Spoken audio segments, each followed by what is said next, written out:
Okay. The Columbus Blue Jackets. So, yes, previews are here again.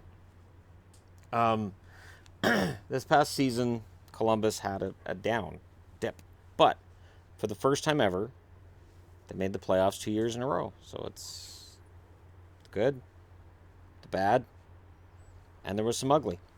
And the ugly is this. So this past season, I'll start with the playoffs because that's key. They lost in the first round both this year and last year. They missed the playoffs the 2 years previous, and they lost in the first round in 2014. This is the team that is still looking for its first ever first round victory. They seem to be on their way. They won both games in Washington. They get to overtime in game 3. Can't close it out. Washington comes back, wins it, and the rest is history. As the Washington Capitals, very unlikely, but they did it, they won the Stanley Cup. They've only made the playoffs 4 out of 19 years. It is very easy to project a Columbus team dropping, and that's not fair to the current franchise and its players, but that's just been its history. Tortorella's in his 3rd full season. John Tortorella is a guy who very often will end up wearing out his welcome due to his personality. Now, he's toned it down a lot. He has toned it down quite a bit. But you have to wonder how long. You have to wonder how long is it going to be before there's a personality conflict between himself and a couple of the core guys on the team. And could it happen this year? Yeah. But with Jarmo Kekalainen at the helm, this is the best the Blue Jackets have ever looked. 97 points this past season. They had 108 the year before. As I said, they dipped this year. 76 points the year before. That's where Tortorella gets hired on to replace Todd Richards, who had the team 0-7 at the time he took over. 89 points the year before that, 93 points the year before that. So, again, before Tortorella came in, the Blue Jackets weren't great or really bad. They were just kind of in the muddled middle. For cap hits, Bobrovsky leads the way on the team with a $7 million cap hit, but he's a UFA next summer. Panarin's second, and he's a UFA next summer. And we all know about Panarin's deadline of September 13th. I'm trying to think of different words. I'm like, I'll just go with deadline. September 13th, where after that he's not talking extension with them and he's just going to play hockey. Honestly, if I'm Kekalainen, I sit him down and I go, you know what, fine. Here's a 2-year contract offer. If that's what he wants, if he doesn't want to go long term, you sign him for 2 more years and you shut everybody up. Because you've got him this year and then 2 more after that. There's no need to panic. Panarin's been fantastic in Columbus. Atkinson's 3rd on the cap hits. Dubinsky is 4th, and I think they'd love to trade that Dubinsky cap hit.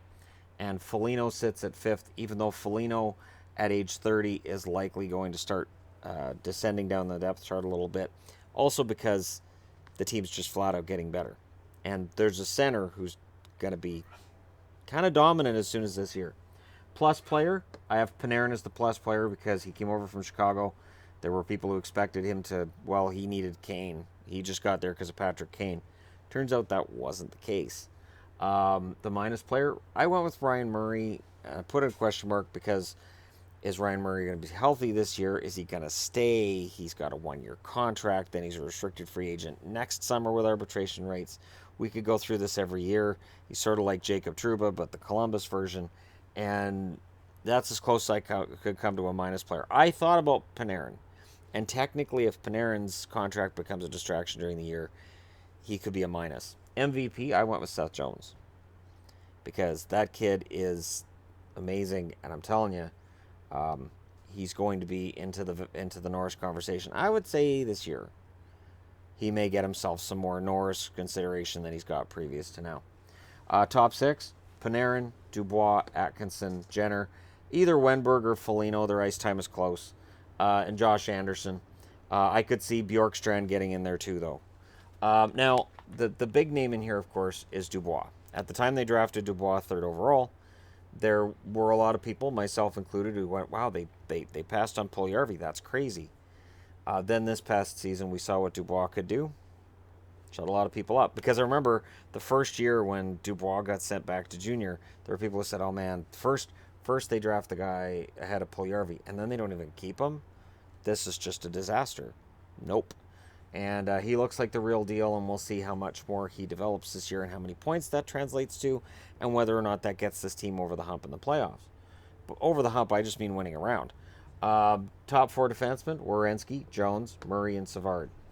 Again, Murray by ice time was top four. I don't know that that continues this year. I don't know that he plays beyond a month and a half into the season with Columbus, but I'll put him in the top four for now. Nudavara could very well jump into that spot. We'll see what happens. Goaltenders, of course, you've got Bobrovsky and Korpisalo. Korpisalo had a couple of rough points last year, but in general, played pretty well. Bobrovsky, of course, is fantastic for the most part during the regular season, and then playoffs. I don't know. I don't blame him for the meltdown against Washington. I know there's some that do. There are some that are saying that whatever his contract demands are, and I've heard crazy numbers. I've heard 11 million. That's what I read somewhere. I don't report it because we don't know. But, what is Bobrovsky? And if the idea is, well, just let him go then, and then you can just go with Korpisalo as the starter, I don't know if that's going to work. I don't know that it won't. I just don't know that it will. Additions, this is where it gets thin.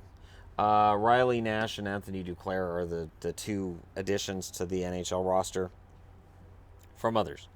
Duclair, I don't know if he's an NHLer. I don't project him to be in their top four lines. And Riley Nash, I love Riley Nash. I do. And Riley Nash projects to be a fourth liner in Columbus, which makes me kind of sad because Nash is definitely a third line player in my eyes. And I would expect him to force John Tortorella to have some tough calls to make. What he'll like with Riley Nash and why Nash is a brilliant pickup for Columbus is he really is a Swiss Army knife as a player. You can put him anywhere in the roster, any line, any spot. He'll play well. He'll play his heart out. He doesn't have a lot of pure talent, but for heart, he's got tons of that. He's got that in spades. So I would expect Nash to push his way into the lineup and maybe change things around a little bit. Potential rookies, that's again where you have an issue with Columbus. There's enough young players that have made the roster already that the pipeline isn't primed this season. Vitaly Abramov, he might push his way into a spot, and I was trying to find somebody that maybe you could see being a surprise. Gabriel Carlson, I have an asterisk there because technically he's not a rookie, but he will likely play top 6 minutes this year. And Alexandra Texier. And I looked that one up in the NHL Guide and Record book. Alexandra Texier, who signed a contract with them last year. Does he push for a roster spot this year? Maybe. And I might be pulling for Texier just a little bit because he was born in Grenoble, France, the same birthplace as Andre the Giant. So, kind of a wrestling nerd. Be kind of nice to see. How did the channel see it? Well, 5.1% of you think that it's going to end up going to Columbus in first place. 7.7% say second place, which means 12.8% altogether think that Columbus is a top 2 team. Consensus dies after that. 26% in third, 26.9% fourth, and 20.9% fifth. So there's no consensus. Third through fifth seems to be where a majority of the vote falls. That's 73% of the vote. 6%, 9.3% say that. Sixth place, not 6%. Seventh place, 3.1% of you believe that they're going to be seventh. And eighth, only 7 out of 1,000 said that that was the spot that Columbus could finish in. And I'm not taking them to finish there. It's interesting, though, because this is the Metro Division. The Metro Division going into last season was the strongest division in the league outside the Central. We all agreed on that. We're like, oh man, the Metro is so deadly. First through eighth.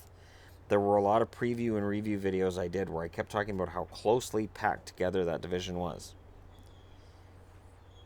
It's still packed together. We can debate whether or not there's a bunch of contenders in the division at another time. But I personally have them fifth. I've wavered. And I admit I've wavered. I have wavered on them as to whether or not they should finish fourth, whether or not I should have them in fifth or sixth. Maybe they finish third. I don't have them in the playoffs. I have 4 teams from the Atlantic. I have 4 teams from the Metro making the playoffs.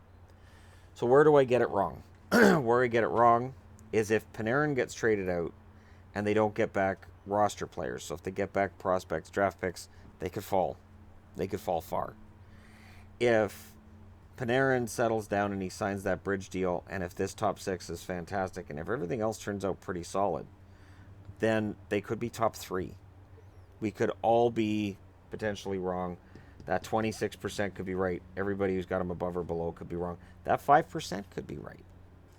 Columbus was a top team in the NHL for a good portion of last year. And by top team, I don't just mean in the division, I mean overall. And they're really tough to pick. It's easy to pick them missing the playoffs based on their history. Jarmo Kekalainen has spent the last few years rewriting that history. And he's trying to rewrite it again this year. Does Nash and Duclair add enough that you look at them and say they're going to be a second-round team? No. I don't project Duclair as an NHL player at this stage of the game. Nash is. Duclair, I'm not sure. Definitely not a guy that I would project to be in the top 4 lines of a team that I think is going to be a contender. And that's really the question mark with Columbus. Does Columbus take a step back this year, or do they take that step forward? Does Bobrovsky and Panarin, do their contract situations become a hindrance? It's a tough call. I'd be interested to know what you guys think in the comment section below, because Columbus is really not an easy team to pin down. You know, Foligno's a guy that you look at, and statistically he's kind of scaled back, but he's capable of 65 points. He's capable of scoring goals. It's a matter of, does he get the time being behind Dubois and Wenberg? Does Wenberg end up on the third line? It's going to be an interesting season if you're a Columbus fan, and I wish I had sunshine and rainbows.